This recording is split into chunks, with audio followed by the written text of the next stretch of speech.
So what's going on, guys? Man's here to review, and that's, Taizai, the 7 deadly sins. Now obviously someone on the King of Lightning's channel, I don't know if it's a sub here, but he recommended that I should start reviewing this. I already had intentions of reviewing this shit because obviously I'm already intrigued by it, yeah. So even if no one told me, I would have done it anyway, yeah. So let's get that one out of the way. But just knowing that there's people out there that actually want me to review it, that just makes it better. Now on to this episode. First things first, yeah. I'm gonna address this Meliodas, yeah. Everyone's obviously thinking, why the hell is this guy called the Sin of Wrath? He never shows wrath, and in this episode they put that to rest, yeah. He's called the Sin of Wrath for a fucking reason. First thing first, the flashback with obviously Diane and Meliodas back in the day, yeah, when obviously Ban got, like, he was intrigued by Meliodas carrying a sword that it's not even a sword, it's broken, and he wanted to see why. So obviously why he has that sword, like what is it to Meliodas, and obviously we find out a bit of Ban's character. He's an annoying guy, basically. He likes to annoy people, he likes to piss people off, anything for him to get a bit of fun. So obviously he goes to grab the sword, and obviously you can see Meliodas getting serious, which is shocking because you don't normally see him. Obviously he's only been on like 5 episodes now. Obviously when you see Meliodas, he's always calm, humble, chilled. Even when he's fighting, he's chilled and all of that. So when you see him getting a bit angry, you're like, yo, what's going on there? So obviously he was like, please man, don't let me get angry, I don't want to hurt you and all of that shit. That makes Ban want to see the sword even more. So when he grips it and tries to pull it out, slice out of nowhere, yeah, out of nowhere he got sliced, yeah, out of nowhere. And this really shows Meliodas' real power, yeah, but I'll get onto that later on. So obviously with the Holy Knight showing up, taking off from last week, Meliodas drinking all that poison, yeah, and was still able to snap out of it. Basically the poison was removed from Meliodas' body as soon as the sword was removed from his clutches by the Holy Knight Golgius or some shit like that. However you say his name, I don't know the character's name too well, but obviously fuck his name, yeah, fuck him, I don't care what his name is, yeah, he's a Holy Knight, fuck him. So obviously when he grips that, obviously fucking Meliodas gets up straight away. It's like, wow, like this sword cannot leave my side even if I have to die for it. So obviously you get a bit of Meliodas turning into the next form, his certified form that really shows, yeah, why he is the Sin of Wrath, yeah, because it seems that as soon as he's triggered that version of him, that Holy Knight Golgius, he jumped out, he dipped. He was like, you know what, fuck this, the Holy Knight doesn't pay that much anyway, I'm gonna dip, I'm gonna become a bus driver and fucking just dip, bruv. I don't want none of this. So he dipped out, and even he knew that, well obviously there's something to that form of Meliodas, because even he knew that, he was like, if I stayed there just a second more, I would have got destroyed, I would have got wrecked. So obviously that side to Meliodas is a side that you don't want to fuck with. So he's already known for being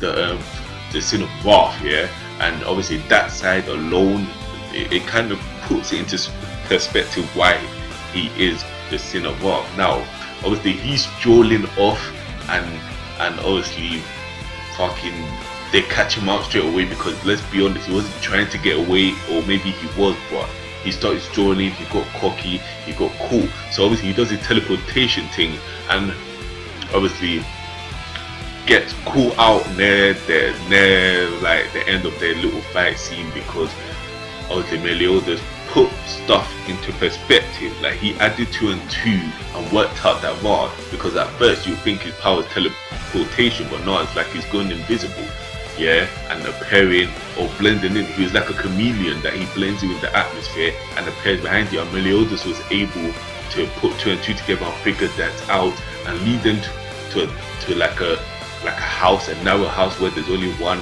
entrance, to prove that, yeah, to further like what's that word? Fucking, I also get words that are so simple, you know, to like complete his fuck it, you know what? He done the deed, yeah. He nabbed him and was able to like get the gist of his power. So obviously with Meliodas, that character development, that he's not your typical retard. Like, he's not your typical retarded main character that doesn't know shit, that just all fight no brains, bonds but no brains. He's not like that. He can put two and two together, and when it's time to go, obviously he can go, but when it's time to think, he can think, which is a good thing, because you don't really get that out of a lot of main characters nowadays, like, or even any time. Most of the main characters are retarded, or they know, it's either they know how to fight and don't have no brain, or they don't know how to fight and they have no brain, so they're just useless in the beginning, but leads up, but later on in the series they obviously grow the brains and get the brawns. But Meliodas now has both, because obviously again he's not your typical main character, because main characters normally at the beginning of the show they're like working their way up, or they're like innocent people and they're working their way up. But obviously Meliodas already has history for being a top dog back in the Holy Knight days, so that's great development from there. So obviously as they're leaving there, obviously the Holy Knights, first thing first, the Holy Knights, yeah, obviously they're after the 7 deadly sins for reasons of treason, of people killing, of them supposedly killing the great Holy Knight, Gilfunder's father, right? But if you look at it from this way, you're like, if you look at the two sides, the Holy Knights and the 7 deadly sins, the 7 deadly sins seem to be more calm, seem to be more kind than the Holy Knights. I mean, the Holy Knights, yeah, these are Holy Knights, supposedly the good guys, the heroes of the kingdom, pay like fucking blackmail the doctor to poison a kid. Yeah, obviously he's not a kid, but he looks like a kid, so they paid like blackmail to kidnap the doctor's daughter and used her for ransom. Like, if you don't do this, your daughter dies. And either way, we all knew the intentions were that after if they succeeded, your daughter and you would have died, because they don't want that getting out there. As Golgius said, he stabbed him through the chest and fucking on-sighted the doctor. So if you look at it from this way, the Holy Knights ain't really the good guys in the situation. So obviously there's something more happening behind the scenes, and we'll get to see that probably later on through the series, obviously before the series ends. So yeah, the 7 deadly sins, obviously you can see Meliodas as well. His wound miraculously has healed. It's healed without, because I don't think the doctor healed him. He gave him praises. I don't think he tried to heal him. So for his body to heal itself, then obviously there's something else happening within Meliodas. Yeah, within Meliodas. And obviously with that, there's a lot of gaps between Meliodas' character. We don't really know what, like, the ifs, ands, or buts about him. We don't know everything in and out of him, but we know some bits of him. Yeah. So anyway, as they're leaving, they run into Diane, which obviously for some reason forgot what her actions were last week, because obviously one of the Holy Knights called Ruin obviously brainwashed her and altered her vision to make it seem like Meliodas is him, and for Meliodas thinking Diane is him, it's her, him, fuck, the fuck. Anyway, yeah. So that's how it is going right now. And then when you look at these two fighting, you get a gist of how strong they are, because it doesn't look like they're going full out, but they're causing so much destruction. And here's what I was saying before, Meliodas' true strength, yeah, that he's really strong, because if you keep in mind, when he was having a fight with Golgius, yeah, he's holding his own, and you have to keep in mind that his sword is broken, yeah. There is no blade on the handle, it's just a little bit of blade on the handle, but that is not something you can use as a weapon. Yet this guy, when he swings it, is coming with full force. That is based on his arm strength alone. Yeah, you have to keep that in mind, that he's attacking with his arm. He may be using a sword, but he has no blade on it. And for him to be swinging that, and the full force hits Golgius and makes him fly through the room, through the walls, you have to know and witness and acknowledge Meliodas' strength. I mean, he's not called the Sin of Wrath for no reason, and he's not called the captain of the 7 deadly sins for no reason. Obviously his strength is miles ahead here. His strength is probably untouchable in this show. But for the time being, obviously the ending bit, obviously I encourage you guys, just in case you don't, to watch after the credits, because after the credits they still show a bit more content, like with Bond and one of the Holy Knights and him stabbing him, and obviously you're thinking, well, okay, he got stabbed, he's coughing up blood, okay, it's over. But obviously it's not, because he started laughing.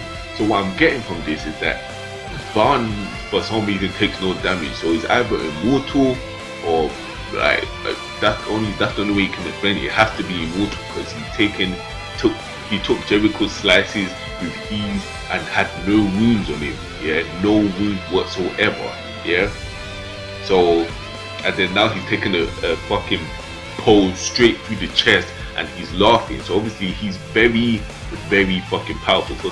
So for him to be taking no wound yet has a wound on his neck, which I'm guessing is from Meliodas, nobody else, because I don't see Bond following anyone else but someone who can actually handle him.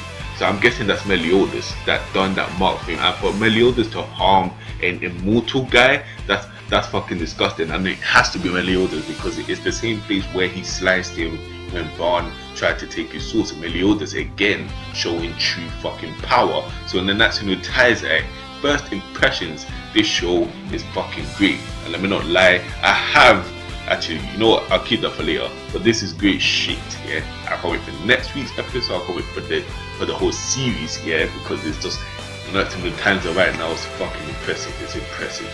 Yeah, can't wait to see the rest of the sins. Like, fucking hell, fam. We're in for a treat, I can tell you that for sure. We're in for a treat. So anyway, man's out of there in a bit.